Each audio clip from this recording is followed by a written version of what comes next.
చూస్ country delight, live better. ఇప్పుడే country delight యాప్ని download చేసుకోండి. డియర్ ఆడియన్స్, నేను మీకు ఒక స్టోరీ చూపించబోతున్నాను. చూపించే ముందు చిన్న ఇంట్రడక్షన్ ఇస్తాను. బీసీసీఐకి ఆంధ్ర క్రికెట్ అసోసియేషన్ 2013లో మేము ఒక గంగిగోవును కొనబోతున్నాము అని ఒక డిపిఆర్ ఇచ్చింది. వావ్, డిపిఆర్ చాలా బాగుంది, కొనండి గంగిగోవుని అని బీసీసీఐ అప్రూవల్ ఇచ్చింది. దాన్ని బేస్ చేసుకుని 2013లో, అంటే దానికి ముందు నుంచే అప్రూవల్ కోసం వెయిటింగ్ చేసిన 2013లో దానికి రాజముద్ర పడింది. సో గంగిగోవుని కొనడానికి ముందుకు వచ్చిన ఏసీఏ అది గంగిగోవుని కొనకుండా ఒక తెల్ల ఏనుగుని కొంది.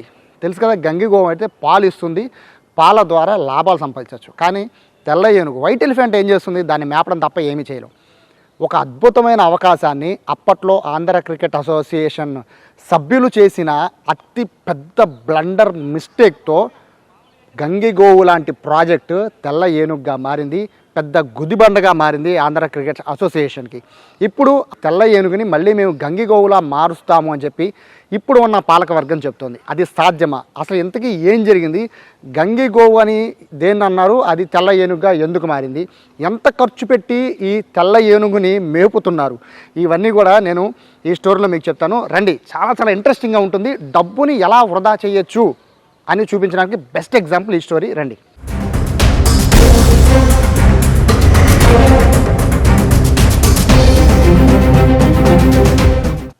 నేను చూపించబోతున్న వైట్ ఎలిఫెంట్ ఇదే. ప్రస్తుతం నేనున్నాను మంగళగిరిలో ఉన్న క్రికెట్ స్టేడియం.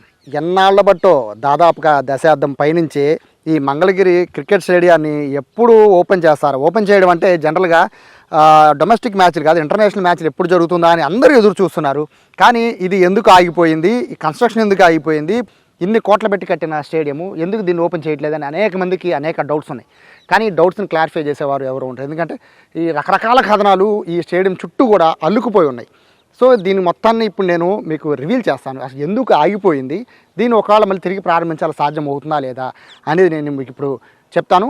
ఈ మంగళగిరి క్రికెట్ స్టేడియం దాదాపు 20 ఎకరాలకు పైనే మొత్తం ఈ స్టేడియము, ఈ కాంపౌండ్ మొత్తం ఉంటుంది కూడా. అయితే ఇందులో దాదాపుగా ఈ మధ్యలో కట్టారు, ఈ 20 ఎకరాలు 23 ఎకరాలు, దాదాపుగా 23 ఎకరాల్లో మధ్యలో కట్టారు మంగళగిరి స్టేడియాన్ని. స్టేడియానికి సంబంధించిన అప్రూవల్ కోసం బీసీసీఐ దగ్గర ఒక మంచి డిపిఆర్, మంచి ఆర్కిటెక్చర్ని తీసుకొచ్చారు. ఆ ఆర్కిటెక్ట్ ఒక అద్భుతమైన డిజైన్ని ఇచ్చాడు. ఇంటర్నేషనల్ స్టాండర్డ్స్ తగ్గట్టుగా ఒక అద్భుతమైన క్రికెట్ స్టేడియాన్ని నిర్మించాలి అనేది అప్పట్లో ఏసీఐ భావించింది. ఒక అద్భుతమైన డిపిఆర్. ఆ డిపిఆర్ చూసిన వెంటనే బీసీఐ కూడా వెరీ గుడ్, చేయండి అన్నారు. కెపాసిటీ దాదాపుగా 35,000 కెపాసిటీ. సో చాలా మంచి గ్రౌండ్ వస్తుంది. పైగా మనకి విశాఖపట్నంలో ఒకటే ఉంది గ్రౌండ్. సో దానికి మన ఇంకొక స్టేడియం కావాలి అంటే అది మధ్యలో ఉంటుంది కాబట్టి ఆంధ్రప్రదేశ్కి మంగళగిరిలో కట్టాలని నిర్ణయించుకున్నారు. కానీ అసలు కథ అప్పుడే మొదలైంది. 2013 ఆ టైంలో దీన్ని ప్రారంభించారు. 2013లో ప్రారంభించేటప్పుడు దీని ఎస్టిమేషన్, అంటే అప్రూవల్ తీసుకున్నప్పుడు దీని ఎస్టిమేషన్ 30 కోట్లు. కానీ ఈ 30 కోట్లతో జరగాల్సిన కన్స్ట్రక్షన్ 70 కోట్లకి చేరింది. సరే, 70 కోట్లకి చేరిందంటే అక్కడ తాగింది అవలా. ఆ 70 కోట్ల నుంచి పెంచుకుంటూ ఇప్పటికీ పనులు పూర్తి అవ్వలేదు. దాదాపు 100 కోట్లకి రీచ్ అయిపోయింది. సో 2013 నుంచి కూడా ఈ స్టేడియం కడుతూనే ఉన్నారు. కట్టి మధ్యలో ఆపేశారు. ఎందుకు ఆపేశారు అనేది ఎవరికీ తెలియదు. సో ఇప్పుడు ఎందుకు ఆపేశారు అనేది నేను మీకు చెబుతాను. 2013లో ఈ మొత్తం వ్యవహారం కూడా నడిచేటప్పుడు ఇచ్చిన డిపిఆర్, డీటెయిల్డ్ ప్రాజెక్ట్ రిపోర్ట్, అది బీసీసీఐకి ఇచ్చింది ఒకటి. అది ఎలా గ్రౌండ్ నిర్మాణం చేపడుతున్నాము, ఎలా ఉండబోతున్నాయి, గ్యాలరీలు ఎలా ఉండబోతున్నాయి, డగౌట్స్ ఎలా ఉండబోతున్నాయి, అలాగే బాక్సెస్ ఎలా ఉండబోతున్నాయి, డ్రైనేజ్ సిస్టమ్ ఎలా ఉండబోతుంది, అదంతా కూడా క్లియర్ పిక్చర్ బీసీసీఐకి ఇచ్చింది ఒకటి. కానీ బీసీఐకి ఇచ్చాక ఆర్కిటెక్ట్ ఇచ్చిన ఆ అద్భుతమైన స్ట్రక్చర్ని ఇక్కడ నిర్మాణ సంస్థ, అంటే ఎవరైతే కన్స్ట్రక్ట్ చేస్తారో ఆ నిర్మాణ సంస్థకి ఇచ్చిన ఆ డిజైన్ పూర్తిగా మారిపోయింది. ఫైనల్గా ఏం జరిగిందంటే ఇక్కడ మనం చూస్తున్న మొట్టమొదటి మనకి ఇక్కడ ప్రధాన తప్పు, ఏసీఏ చేసిన అతిపెద్ద బ్లండర్ మిస్టేక్ ఇక్కడి నుంచే ప్రారంభమైంది. ఇది మనం చూస్తోంది ఈస్ట్ గ్యాలరీ. సో ఈ గ్యాలరీ ఇక్కడి నుంచి మొదలు పెడితే వీళ్ళు ఏం చేశారు అంటే ఇటువంటి చిన్నవి, అంటే హైట్ తక్కువ ఉన్న ఏవైతే మనం చూస్తున్నామో ఇవన్నీ కూడా ఈస్ట్ వెస్ట్ అనేది హైట్ తక్కువ ఉంటాయి. హైట్ తక్కువ ఉన్నప్పుడు ఏంటంటే కింద ఫుటింగ్ అనేది, అంటే కింద మనం పునాదులు తీస్తుంటాం కదా, పునాదులు ఏం చేస్తారంటే హైట్ తక్కువ ఉన్న వాటిని తక్కువ పునాది వేస్తూ ఉంటారు. హైట్ ఎక్కువ ఉన్న వాటికి ఏంటంటే అంటే పక్కన మనం చూస్తున్న ఈ నార్త్ అండ్ సౌత్ గ్యాలరీలకి ఫుటింగ్ ఎక్కువ వేస్తారు, అంటే పునాదులు పెద్దవి తీస్తారు. ఎందుకంటే అవి సీటింగ్ కెపాసిటీ ఎక్కువ, హైట్ ఎక్కువ, ఎక్కువ మంది క్రౌడ్ ఎక్కువ కూర్చునే ప్లేస్ కాబట్టి ఎక్కువ వేస్తారు. కానీ ఇక్కడ చేసిన మిస్టేక్ ఏంటంటే ఏదైతే బీసీసీఐకి ఇచ్చిన ఏదైతే మనకి డిపిఆర్ ఉందో ఆ డిపిఆర్కి క్వైట్ ఆపోజిట్గా ఏసీఏ అప్పట్లో ఉన్న ఏసీఏ పెద్దలు చేసిన మిస్టేక్ వల్ల మొత్తం గ్రౌండ్ సర్వనాశనం అయిపోయింది. దానికి ప్రధానమైన రీజన్ ఇదే ఇక్కడ మనకు కనబడుతుంది. దీని లోపల బేసిక్గా ఇక్కడ మనకి ఫుటింగ్ అనేది తక్కువ వేస్తారు, అంటే మనకు లోపల ఉన్న పునాదిని ఇక్కడ తక్కువ వేస్తుంటారు. కానీ ఇక్కడ పునాది తక్కువ వేయాల, దీనికి బాగా ఎక్కువ వేశారు. ఎందుకంటే మెయిన్ వాళ్ళు అనుకుంది ఏంటంటే ఇది నార్త్ అనుకున్నారు, అది సౌత్ అనుకున్నారు, ఇది ఈస్ట్. సో ఇక్కడ చిన్న మిస్టేక్ 5వ తరగతి పిల్లవాడిని అడిగినా కూడా ఈజీగా చెప్పేస్తాడు, south north, east west. So దానికి ఎట్లాగా వ్యూ ఉంటుంది అనేది కూడా ఈజీగా కనిపెట్టవచ్చు. కానీ ఇక్కడ మనం చూస్తున్నాం కదా, ఈస్ట్ ఈ విధంగా ఉంది. ఇక్కడ మనం చూస్తున్న అతి పెద్ద స్ట్రక్చర్ ఏదైతే నార్త్లో ఉంటుందో దీన్ని ఏం చేశారంటే ఫుటింగ్ అనేది చాలా తక్కువ వేశారు. ఫుటింగ్ తక్కువ వేస్తే స్టేడియం ఆగుతుందా, నిలబడుతుందా, అది కూలిపోతుంది. అంటే అసలు ఆ బరువుని తట్టుకోలేదు. ఒక ఫ్లోర్ వర్క్ అంటే మనం కింద చూస్తున్న గ్రౌండ్ ఫ్లోర్ వరకు కూడా దాదాపు రెడీ అయిపోయాక కళ్ళు తెరిచారు. అన్ని నెలలు ఏం చేస్తున్నట్టు? ఏసీఏలో పర్యవేక్షణ ఏమైంది? కావాలని చేశారా లేదా పొరపాటున చేశారా? పొరపాటున చేస్తే అంత గుడ్డితనంగా ఎలా ఇక్కడ ఉన్నారు, అంత ఫుటింగ్ తక్కువ ఎలా ఉన్నారు? ఎవరైనా కూడా ఈస్టు అలాగే వెస్ట్ ఈ రెండిట్లో కూడా చాలా ఫుటింగ్ అంటే గ్రౌండ్ చాలా తక్కువగా ఉంటుంది. అక్కడ తక్కువ ఉండాలి, మిగిలిన చోట్ల ఎక్కువ ఉండాలి. కానీ ఇక్కడ ఎక్కువ వేశారు, నార్త్ అండ్ సౌత్కి మాత్రం చాలా తక్కువ వేశారు. ఇక్కడ మొదటి తప్పు. ఆ మొదటి తప్పుకి సంబంధించి కంటిన్యూషన్ అంటే దాన్ని కప్పిపుచ్చుకోవడానికో లేకపోతే దాన్ని కవర్ చేయడానికో వేసిన ప్రధానమైన మిస్టేక్ ఏంటి అంటే మళ్ళీ దాన్ని పెంచుకుంటూ వెళ్ళారు. అంటే కింద వేసిన ఫుటింగ్ అంటే ఏదైతే పునాది ఉంటుందో పునాదిని మళ్ళీ దాన్ని ఎక్స్పాండ్ చేస్తూ వెళ్ళారు. పెద్ద పునాదిని మళ్ళీ వేశారు. ఫౌండేషన్ దగ్గర వేసిన బ్లండర్ మిస్టేక్ వల్ల ఇదంతా కూడా చాలా ఎక్కువగా ఉంటుంది, ఒక సైడ్కి వెళ్ళిపోయినట్టు ఉంటుంది. సో దీనికి క్వైట్ ఆపోజిట్ ఉన్న సౌత్ మాత్రం ఒక సైడ్కి వెళ్ళిపోయినట్టు ఉంటుంది. అంటే స్ట్రైట్గా ఏవి ఉండవు. మనం చూసిన 2 గ్యాలరీలు స్ట్రైట్గా ఉండవు. కానీ ఇక్కడ మనం ఇంకోటి గమనించాలి, ఈస్ట్ వెస్ట్ మాత్రం ఎగ్జాక్ట్గా స్ట్రైట్గా ఉంటాయి, కానీ నార్త్ సౌత్ మాత్రం కొంచెం సైడ్కి తిరిగి ఉంటాయి. అలా ఎందుకు కట్టారు అసలు ఎవరికీ తెలియదు. దాని ఆన్సర్ అసలు ఎవరికి తెలియదు. కనీసం వ్యూ చూసేటప్పుడు ఎదురుగా ఉండాలి. కానీ ఇక్కడ కూర్చుంటే ఎలా చూడాలంటే క్రికెట్ మ్యాచ్ని సౌత్లో కూర్చున్న వాళ్ళు ఎలా చూడాలి, నార్త్లో కూర్చున్న వాళ్ళు ఎలా చూడాలి, అది చూసే విధానం ఈ కట్టిన కన్స్ట్రక్షన్ ఇదొక బ్లండర్ మిస్టేక్. ఇది మొదటి నుంచి కూడా అంటే ఫౌండేషన్ స్టోన్ వేసేటప్పుడు వేసిన మిస్టేక్ వల్ల ఈ గ్రౌండ్ డైమెన్షన్స్ అనేవి పూర్తిగా కూడా సర్వనాశనం చేసి పడేశారు. ఒకసారి ఇక్కడ నుంచి పిల్లర్స్ చూడండి లైన్గా, ఇన్ని పిల్లర్సా, మొత్తం అంతా పిల్లర్సే. ఇది ఒక అపార్ట్మెంట్ కన్స్ట్రక్షన్ జరుగుతున్న ఫీలింగ్ ఇది చూస్తూ ఉంటుంది, కానీ క్రికెట్ స్టేడియంకి వచ్చిన ఫీలింగ్ అస్సలు ఉండదు. ఎందుకంటే ఇక్కడ ఇన్ని పిల్లర్స్లు భారతదేశంలో కాదు ప్రపంచంలో ఉన్న అన్ని క్రికెట్ స్టేడియాల్లో కల్లే అత్యధిక ఎక్కువ పిల్లర్స్తో నిర్మాణం చేపట్టింది ఈ మంగళగిరి క్రికెట్ స్టేడియంలోనే. అసలు ఇన్ని పిల్లర్స్ ఏ క్రికెట్ స్టేడియంలో కూడా ఉండవు, అసలు దేంట్లో ఉండవు. మెయిన్ పిల్లర్స్ అనేవి ఇదిగోండి ఇప్పుడు మనం చూస్తున్నాం కదా, ఇటువంటి పిల్లర్స్ మెయిన్, ఈ పిల్లర్స్ మాత్రమే మెయిన్. ఇవన్నీ కూడా బేస్మెంట్ నుంచి వచ్చే పిల్లర్స్ కాబట్టి వీటిని పిల్లర్స్గా బేస్ చేసుకుని ఇక్కడ నుంచి కన్స్ట్రక్షన్ అనేది స్టార్ట్ చేస్తారు. కానీ వీళ్ళు చేసిన మిస్టేక్ వల్ల ఇక్కడ చూడండి ఏ విధంగా ఒక్కసారి మనం చూడొచ్చు, మొత్తం అన్నీ కూడా పిల్లర్స్తో నిండిపోయింది. ఈ పైన చూడొచ్చు, ఈ ఫ్లోర్ ఎందుకు కట్టారో ఎవరికి తెలియదు. ఈ ఫస్ట్ ఫ్లోర్ ఉంది కదా, ఈ ఫస్ట్ ఫ్లోర్ చూడండి, ఈ ఫ్లోర్ దేనికి కట్టారు ఎవరికీ తెలియదు. రీజన్ ఏంటి అంటే ఈ ఫ్లోర్ నిర్మాణం ఇదంతా కూడా కార్పొరేట్ బాక్సెస్ అంట. ఇక్కడ మొత్తం పిల్లర్సే అడ్డు ఉంటే కార్పొరేట్ బాక్సులు గట్టి ఏం చేసుకుంటారు? ఇన్ని కార్పొరేట్ బాక్స్ 35 పైగా కార్పొరేట్ బాక్సెస్ ఉన్నాయి. ఈ ఫస్ట్ ఫ్లోర్ మొత్తం కూడా, ఈ మధ్యలో ఉన్న ఫ్లోర్ మొత్తం కూడా కార్పొరేట్ బాక్సెసే అంట. ఎందుకని అన్ని బాక్సెస్ నిర్మాణం చేపట్టారో ఎవరికీ తెలియదు, అసలు దేనికి కట్టారో తెలియదు. వాళ్ళు ఇచ్చిన స్ట్రక్చర్లో అంటే ఏదైతే డిపిఆర్ బీసీకి ఇచ్చారో అందులో అది ఉందో లేదో కూడా తెలియదు. కానీ అత్యుత్సాహం చూపించారు, లేదా వాళ్ళ మిస్టేక్ని కప్పుపుచ్చుకోవడానికి పై ఫ్లోర్ని నిర్మాణం చేపట్టడానికి ఇది వేశారో తెలియదు. కానీ ఇన్ని పిల్లర్స్తో ఇది క్రికెట్ స్టేడియంలో కాకుండా ఒక అపార్ట్మెంట్ లాగా దీన్ని నిర్మించడంతో మొత్తం అందం అంతా పోయింది. అందమే కాదు, ఒక ప్రేక్షకుడు వచ్చి క్రికెట్ని ఎంజాయ్ చేయడం అనేది మంగళగిరి క్రికెట్ స్టేడియంలో ఫస్ట్ ఫ్లోర్లో తప్ప ఇంకెక్కడా కూడా క్రికెట్ని చూడలేడు. చూసినా క్రికెట్ చూసే ఫీలింగే అసలు రాదు. మొదటి తప్పును కవర్ చేసుకోవడానికి తప్పు మీద తప్పు చేస్తూనే ఉన్నారు. అందులో రెండవ తప్పు ఇప్పుడు నేను నిలబడ్డ సెకండ్ ఫ్లోర్. ఇది సౌత్ నార్త్కి సంబంధించిన బ్లాక్స్. అంటే ఇక్కడ మనం చూడొచ్చు, ఇదంతా కూడా మనకి స్ట్రైట్ వ్యూ కోసమని ఈ నిర్మాణం చేపట్టారు. కానీ నేనున్నది సెకండ్ ఫ్లోర్లో. సెకండ్ ఫ్లోర్లోంచి కిందకి చూస్తూ ఉంటే కిందకి పడిపోతానేమో అనే ఫీలింగ్ వస్తుంది. ఎందుకంటే చిన్న కామన్ సెన్స్ కనీసం అపార్ట్మెంట్లు కట్టేవాళ్ళు కాదు కదా, చిన్న చిన్న ఇళ్ళు ఫస్ట్ ఫ్లోర్ కట్టే వాళ్ళకు కూడా ఆ తెలివితేటలు ఉంటాయి. బట్ ఇంత పెద్ద కన్స్ట్రక్షన్ చేస్తున్న నిర్మాణ సంస్థకి అప్రూవల్ ఇచ్చి పర్యవేక్షణ చేస్తున్న ఆనాటి ఏసీఏ వాళ్ళకి నిజంగా కళ్ళు ఉన్నాయా, ఉండి చూడలేదా, చూసినా కూడా లెక్కలేంతనమో తెలియదు. కానీ బేసిక్గా స్ట్రక్చర్ అనేది గ్రౌండ్ ఫ్లోర్ ఇలా ఉంటుంది, ఎందుకంటే వ్యూ చూడడానికి చాలా బాగుంటుంది. సో ఫస్ట్ ఫ్లోరు కొంచెం డౌన్ ఉంటుంది, ఎందుకంటే పైన ఉన్న వాళ్ళు కూడా మన థియేటర్లో చూసే ఎక్స్పీరియన్స్ ఉంటుంది కాబట్టి పైన ఉన్న వాళ్ళు కూడా వ్యూ మొత్తం కనబడడానికి. సెకండ్ ఫ్లోర్ కూడా ఇంతే ఉంటుంది, జస్ట్ ఇంత స్లైడ్గా ఉంటుంది అంతే, ఇక్కడ నుంచి వ్యూ కనబడడం కోసం. కానీ ఇప్పుడు నేను నిలబడ్డ నిర్మాణం ఎలా ఉందో తెలుసా, ఇలా ఉంది. ఇక్కడ నుంచి మ్యాచ్ చూస్తాడా వాడు కింద పడిపోతాడా అని భయం. ఇప్పుడు అలాగే ఉంది. నేను ఈ పైకి వచ్చాక ఒక 2 నిమిషాల దాకా వెయిట్ చేయాల్సి వచ్చింది, ఎందుకంటే ఇక్కడ కిందకు చూస్తుంటే కింద పడిపోతానేమో ఒక ఫీలింగ్ వచ్చేసింది. అసలు కనీసం కూర్చోడానికి కూడా ఇక్కడ ఒక భయం వేస్తున్న పరిస్థితి. ఇంత కన్స్ట్రక్షన్ ఈ విధంగా కట్టేటప్పుడు నిద్రపోతున్నారా? అప్పట్లో ఏసీఏ వాళ్ళు ఏం చేస్తున్నారు? ఇది కట్టేటప్పుడు ఏం చేస్తున్నారు? పర్యవేక్షణ లేదా, లేకపోతే అంటే ఈ డబ్బులు దండుకునే ఒక ప్రక్రియలో ఒక భాగమా అనేది పక్కన పెడితే, దీనివల్ల ఇప్పుడు మైనస్ ఏంటంటే ఎన్నేళ్ళైనా కూడా సెకండ్ ఫ్లోర్కి ఎవరు ఎక్కలేరు, ఎవరు రాలేరు. పోనీ దీన్ని పడగొడదామా అంటే, దీన్ని పడగొట్టాలంటే కింద ఫ్లోర్ అంతా కూడా ఎంత దారుణంగా కింద ఫ్లోర్ ఉందంటే ఎక్కడికక్కడ మొత్తం అన్నీ చూడండి, ఎక్కడ మొత్తం పిల్లర్సే, దీని నిండా పిల్లర్సే, కింద మొత్తం పిల్లర్స్. ఎవరు చూస్తారు? ఎవరు దీన్ని క్రికెట్ చూసి ఇక్కడి నుంచి ఆస్వాదించడానికి ఎవరు వస్తారు?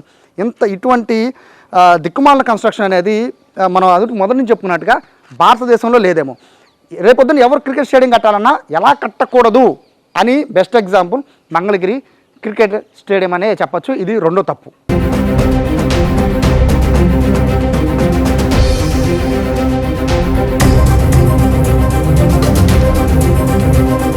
ఒక్క స్టేడియం విషయంలోనే కాదు, మౌలిక వసతులు కల్పించడంలో కూడా అదే నిర్లక్ష్యం వ్యవహరించింది అప్పటి ఏసీఏ. దానికి ఒక బెస్ట్ ఎగ్జాంపుల్ మనకు చూస్తున్నాం. ఇదంతా కూడా స్టేడియంకి వెళ్ళే రోడ్డు. ఈ రోడ్డు చూడొచ్చు, ఇన్నేళ్ళు అవుతుంది. దాదాపుగా స్టేడియం నిర్మాణం చేపట్టి 13 ఏళ్ళు గడుస్తుంది. 13 ఏళ్ళు అవుతున్నా కూడా, అంటే నిర్మాణం చేపట్టి దగ్గర నుంచి ఇప్పుడు నిర్మాణ సమయంలో అంటే పోనీ వెహికల్స్ ఎక్కువ వెళ్తాయి కాబట్టి రోడ్డు వేయలేదు అనుకోవచ్చు. కానీ నిర్మాణం ఆగిపోయింది ఎప్పుడో 2018, 19 సమయంలో నిర్మాణం ఆగిపోయింది. అప్పటి నుంచి ఇప్పటి వరకు కూడా కనీసం రోడ్డు వేయలేకపోయారు. ఇక్కడికి రావడానికి కనీసం రంజీ మ్యాచ్లు నిర్వహించాలన్నా కూడా మినిమము ఇండియా ఏ ప్లేయర్లు ఇక్కడ వస్తారు వాళ్ళకి కూడా, లేదా ప్రేక్షకులు రావాలి, ఇదే దుమ్ములో కొట్టుకుంటూ వాళ్ళు రావాల్సిన పరిస్థితి. ఇంతకన్నా ఇంకొక దౌర్భాగ్యం ఏంటంటే, ఇక్కడ నుంచి నియర్ బై ఒక రైల్వే గేట్ ఉంటుంది. దాదాపుగా ఎవరైనా ప్లేయర్ రావాలంటే ఈ రైల్వే గేట్లో ఇక్కడ హోల్డ్ అయిపోవాల్సిన పరిస్థితి. దాదాపుగా ఒక 15 నిమిషాల నుంచి 20 నిమిషాల పాటు ఇక్కడ రైల్వే గేట్ దగ్గర హోల్డ్ అయిపోయి రావాలి. జనాలు రావాలంటే ఎలా రావాలి? మరి ఇవన్నీ వేయకుండా, మౌలిక వసతులు ఏమీ లేకుండా, దీంతోపాటు స్టేడియం చుట్టూ కూడా ఒక పెద్ద రోడ్డుని వేశారు. అది కిలోమీటర్ పొడవు ఉంటుంది రౌండ్గా. అది స్టేడియం కన్నా ఎత్తుగా వేశారు. అది దేనికి వేశారో ఎవరికి తెలియదు. అంత ఎత్తైన రోడ్డు దేనికి వేశారు? స్టేడియం ఉంది కింద, అంటే మన పిచ్ ఉండేది కింద. పిచ్ కన్నా దాదాపుగా ఒక 4 అడుగుల ఎత్తులో చుట్టుపక్కల రోడ్డు ఉంటుంది. అంటే వర్షం పడితే ఆ నీళ్ళన్నీ కూడా గ్రౌండ్లోకి వెళ్ళిపోయే పరిస్థితి ఉంటుంది.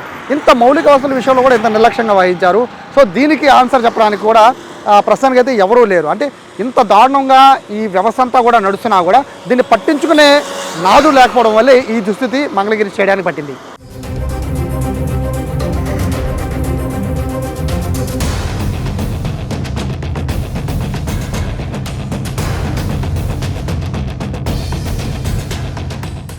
తప్పు మీద తప్పు చేసుకుంటూ పోయారు.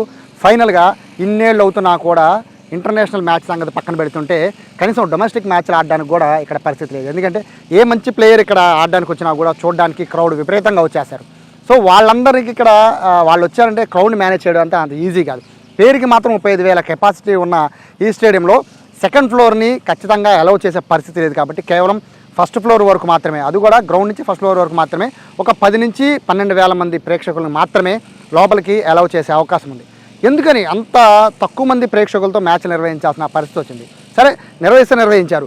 కానీ ఇటువంటి ఇప్పుడున్న ఫెసిలిటీస్ అన్నింటినీ కూడా ఇంకా ఇంప్రూవ్ చేయాలి అంటే ఇప్పటికే 30 కోట్ల నుంచి 50 కోట్లు, 50 కోట్ల నుంచి 70 కోట్లు, 70 కోట్ల నుంచి 100 కోట్ల రూపాయలు ఖర్చు పెట్టిన ఈ క్రికెట్ స్టేడియాన్ని ఇంకా భరిస్తారా? ఈ వైట్ ఎలిఫెంట్ని ఇంకా పెంచుకుంటూ పోతారా అంటే డౌట్ అనేది చెప్పాలి. కానీ ఇప్పుడు ఉన్న ఏసీఏ కొత్త బోర్డు ఏదైతే ఎంపీ కేసినేని చిన్ని అధ్యక్షుడిగా, సానా సతీష్ సెక్రటరీగా ఉన్న ఈ కొత్త బోర్డు మాత్రం మేము ఈ వైట్ ఎలిఫెంట్ని మళ్ళీ గంగిగోవలా చేయబోతున్నామని చెప్తున్నారు. అది ఎలా సాధ్యం? ఒక్క కన్స్ట్రక్షన్ పడగొట్టమంటున్నారు, అలాగే కొత్త కన్స్ట్రక్షన్ చేస్తామంటున్నారు. బట్ కన్స్ట్రక్షన్ చేసినా కూడా ఖచ్చితంగా దీని నుంచి రెవెన్యూ తెప్పిస్తామని చెప్పి చాలా ధీమాగా వాళ్ళు చెప్తున్నారు. ఇక్కడ ఆలోచించాల్సిన మరో విషయం ఏంటంటే, ఇంత కన్స్ట్రక్షన్ ఎంత చేసినా కూడా ఇక్కడ ఫ్లడ్ లైట్లు ఉండాలి. ఫ్లడ్ లైట్లకు కూడా ఆఖరికి పర్మిషన్ తెప్పించుకొని ఫ్లడ్ లైట్లకు సంబంధించిన మొత్తం అంతా కొనుగోలు అంతా అయిపోయినా కూడా ఇక్కడ ఫ్లడ్ లైట్ని వేరే చోట తరలించేశారు 2019 తర్వాత వచ్చిన బోర్డు. ఇంకా ఒక్కోటి ఇక్కడి నుంచి పీక్కుంటూ వెళ్ళిపోయి ఉన్నదాన్ని సర్వనాశనం చేసినా కూడా అయినా కూడా దీన్ని ఖచ్చితంగా ఆదాయ వనరుగా చేపిస్తాము, సెల్ఫ్ ఫైనాన్స్ దీని నుంచే రప్పించేలా చేస్తామని ఇప్పటి కొత్త ఏసీఏ బోర్డు చెప్తోంది. సో ఎలా చేయబోతున్నారు ఏంటి అనేది వాళ్ళని అడిగి తెలుసుకుందాం. ప్రస్తుత ఏసీఏ అధ్యక్షులు కేశినేని శివనాథ్ చిన్ని ఉన్నారు, విజయవాడ ఎంపీ కూడా. సార్, యాక్చువల్గా మంగళగిరి స్టేడియం చూశాక ఒక అభిప్రాయం ఏర్పడింది సార్. మీరు తీసుకున్నది అంటే ఏసీఏ తీసుకున్నది గంగిగోవు కింద, కానీ అది తెల్లేనుగ్గా మారింది. ఇప్పటికీ దాన్ని మీరు ఎలా చూస్తున్నారు? గంగిగోవుగాను చూస్తున్నారా, తెల్లేనుగ్గా భావిస్తున్నారా?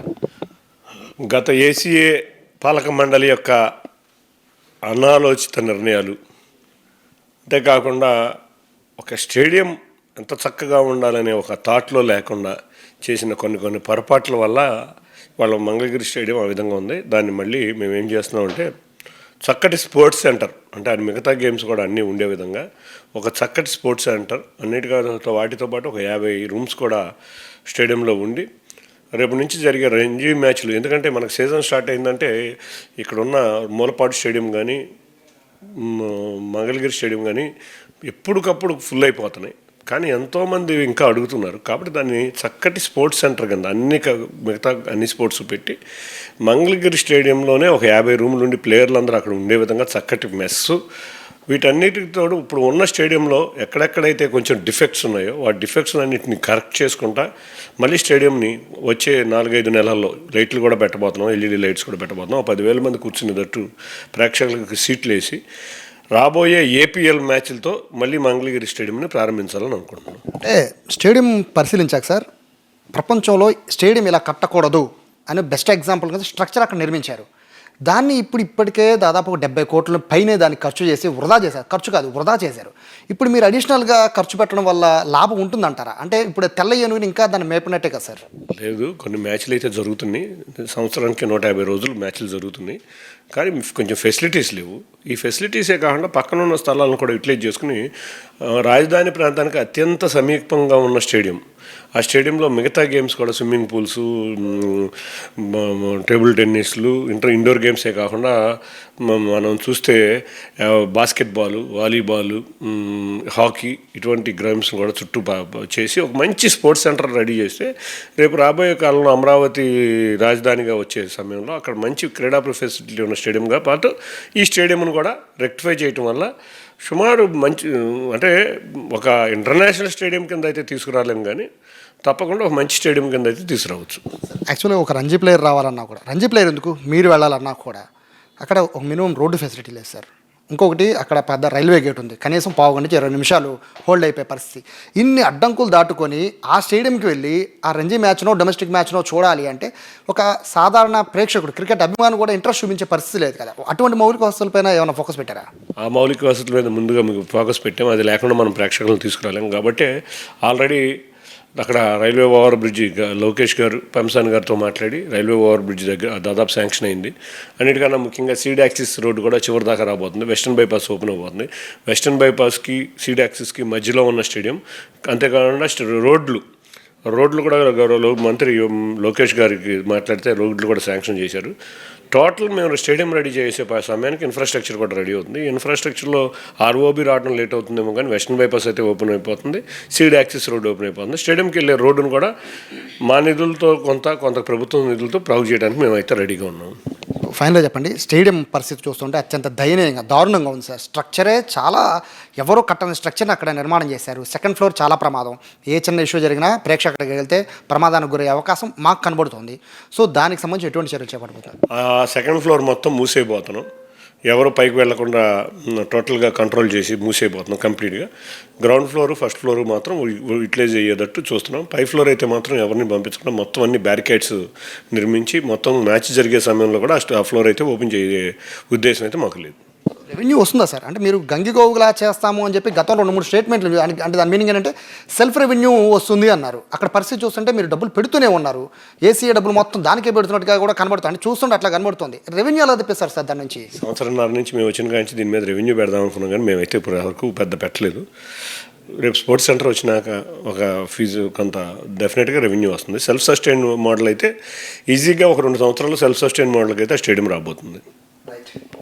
సో ఇది ఓవరాల్గా మొత్తం స్టేడియం మొత్తం చూశాక మీకు కలిగే అభిప్రాయమే అందరికీ, నాకు కూడా అదే అభిప్రాయం కలిగింది. అత్యంత చెత్త స్టేడియం కింద తయారు చేసింది అప్పటి ఏసీఏ. కానీ అప్పుడు చేసిన తప్పులు మళ్ళీ ఇప్పుడు చేయమని చెప్తున్నారు. ఆ తప్పుల్ని దాని నుంచి పాఠాలు నేర్చుకుని దాన్ని ఎలా ఉపయోగించుకోవాలి అంటే మనం మొదట్లో చెప్పినట్టుగా గంగిగోవులాగా తయారు చేసేందుకు సిద్ధం అంటున్నారు.